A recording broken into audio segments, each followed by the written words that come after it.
Let's look at how you can manage assets on your website. First of all, what are assets? On your website, you have sections with little bits of text, and then you have other types of content. These can be images, they can be videos, for example, a YouTube video. It might be an audio, for example, a SoundCloud audio. It might be some type of document, PDF, Word document, spreadsheet. Anything pretty much that is not a block of text is what we call an asset. So in this example on the home page, right at the top, we've got the text block here, and then we've got an asset with these little screenshot previews. Scrolling down here, again, we've got some more text. We've got a title, text, and another asset here. So let's go in the admin and look at how you can manage these. Let's take this one here as an example. In the admin, because it was on the website, I'm going to go into Website, Pages, and Blocks. That's where we manage the content of the website. Don't worry about exactly where I'm going and what I'm doing. I'm just showing the basic asset system. So you don't need to worry about the actual web page content for now. I'm going to search for home because I know it was on the home page. And I'm going to find home intro image. I happen to know that's where it is.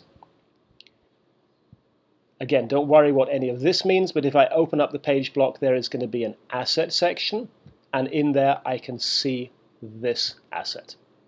So I have a couple of options. I can delete it. In some cases, there will be a button to add more. So in some parts of the admin here, you have an option to add multiple assets. In this case, in the block, we can only add one. But there's also an option here to swap it out and choose a different one. So let's do that now. Let's choose a different asset.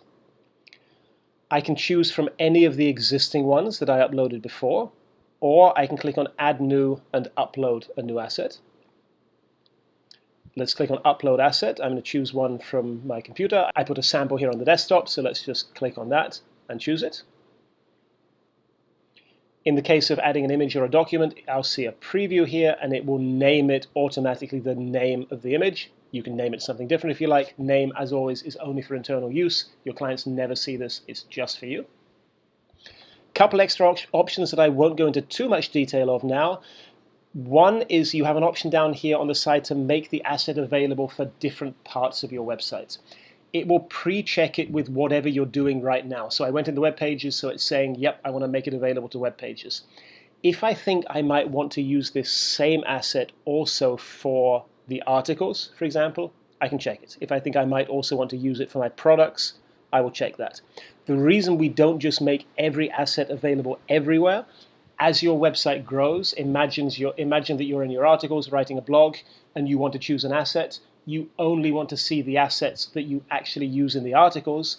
If you're scrolling through a list of all of the assets from your automated messages, your calendar, your classroom, your journals, you're going to be scrolling through huge numbers of assets or images to find the right one. So only make it available for the bits of the website you really want to use it.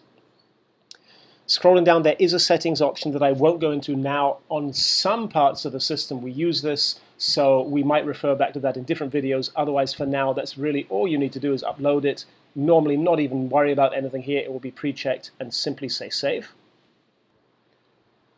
Here's the new asset. Let's go up to the top and let's save the page block. And now if I go back to the front end of the website, here is the new asset I just uploaded. Let's do one more quick example. This time, instead of an image, I'm going to upload a video, or rather add a video. We don't actually upload videos to our website. You don't want big files like videos clogging up your website. So we use an external place. In the case of videos, the best one is YouTube. Let's find that page block again. Go back into the home intro image. It doesn't matter that we called it an image. We can still upload a video into the asset section. Again, I'm going to change it. Here we'll see all the previous ones. Again, I'm going to add a new one. But this time, instead of uploading, I'm going to enter a URL. Now, I actually paste or copied the URL from a YouTube video just before I started the video, so I'm simply going to paste it in here. All that we actually need for YouTube is what's called the video ID here, but it doesn't matter. You can paste in the full URL. When you move into a different part, into a different field, it will strip out the ID, which is the one you need. Call it whatever you want to call it, and save it. This time we see a screenshot of the video. If you ever add a video and the screenshot is missing, you know that you added the wrong video. So if you add the correct video with the correct ID, it will always show the screenshot. Let's save it again. Again, back to the front end.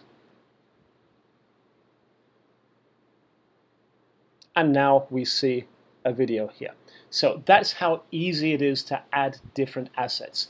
In the same way, like I said, you can add SoundCloud audios, you can add documents, PDFs, whatever you want to your website, all in the same way. Let's go back in the admin for just a moment. I showed you one example of adding assets in website pages and blocks. Now, you can add assets all throughout the admin. You can add assets to your users, you can add assets in your automated messages, in your calendar, to the products in your shop. Most of the time, when you're adding them, whatever you want to add, you add it in the part of the admin where you manage that content. So, for example, I want to add an asset to the pages, like I just did. I go into Website and Pages.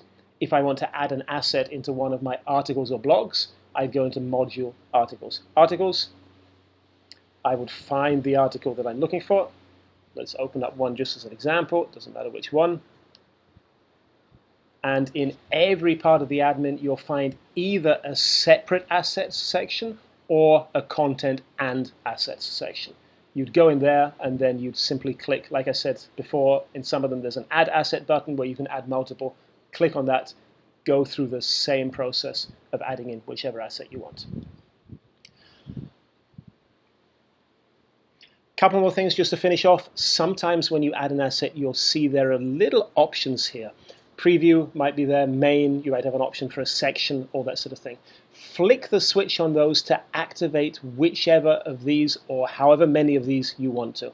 We talk about what these are, again, in the individual videos for the individual parts of the admin. For the articles, for example, and actually the same applies to most parts of the admin, the preview is what the client sees on the page where they see an overview with all of your articles. The main asset is the one right up at the top when they open up the actual article. Same if you're adding assets for the products in your shop. You go into Shop Products, and again, you'll have a preview asset that shows on the main shop page where you have all the products, and you can have a main asset, which is the first of the images when you open up the product, and then you can keep adding as many more assets as you want to.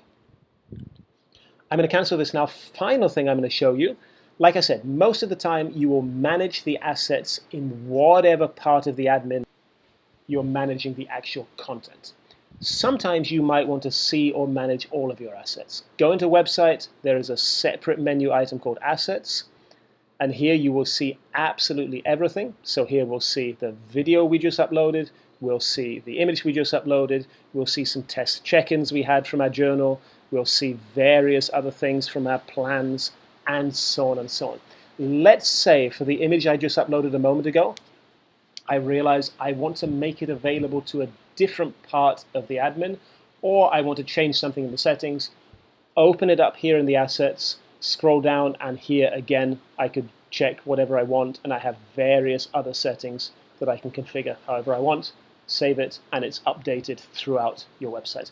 But like I say, avoid going into admin website assets whenever you can. 99% of the time you manage the assets in the actual part of the admin for the content that you're managing.